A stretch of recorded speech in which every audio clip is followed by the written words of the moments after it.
కాళేశ్వరంపై 20న ప్రభుత్వానికి కమిషన్ తుది నివేదిక. కేసీఆర్, హరీష్, ఈటెలను విచారణకు పిలవొద్దని నిర్ణయం. వచ్చే 3 ఏళ్లకు విద్యుత్ ప్రణాళిక సిద్ధం చేయండి. ఫ్యూచర్ సిటీలో భూగర్భ లైన్ల ఏర్పాటుకు సీఎం రేవంత్ ఆదేశం. తన వ్యాఖ్యల్ని వక్రీకరించారన్న కొండా సురేఖ. కమిషన్ల ప్రభుత్వం నడుస్తోందన్న కేటీఆర్, కిషన్ రెడ్డి. మంత్రివర్గం 2గా చీలిపోయిందన్న మహేశ్వర్ రెడ్డి. సీఎం రేవంత్తో మంత్రులు విభేదిస్తున్నారని ఆరోపణ. ప్రధాని ఆహ్వానం మేరకు ఢిల్లీకి లోకేష్. రేపు మోదీని కలవనున్న ఏపీ మంత్రి.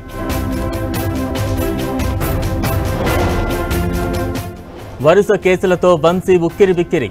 నకిలీ ఇళ్ల పట్టాల పంపిణీ కేసులో రిమాండ్. క్వాజ్ అక్రమాల కేసులో కాకానికి షాక్. ముందస్తు బెయిల్ నిరాకరించిన సుప్రీంకోర్టు.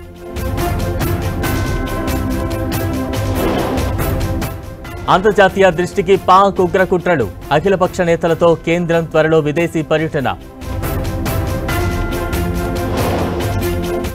పాకిస్తాన్కు నిధులివ్వడమంటే ఉగ్రవాదానికి సాయం చేసినట్లే. రుణంపై ఐఎంఎఫ్ పునరాలోచించాలన్న రాజ్నాథ్ సింగ్. ఒమర్ అబ్దుల్లా వర్సెస్ మెహబూబా ముఫ్తీ. తుల్బుల్ ప్రాజెక్టుపై మాటల యుద్ధం. తమిళనాడు నీలగిరిలో కుండపోత వర్షం. జలమయమైన రహదారులు.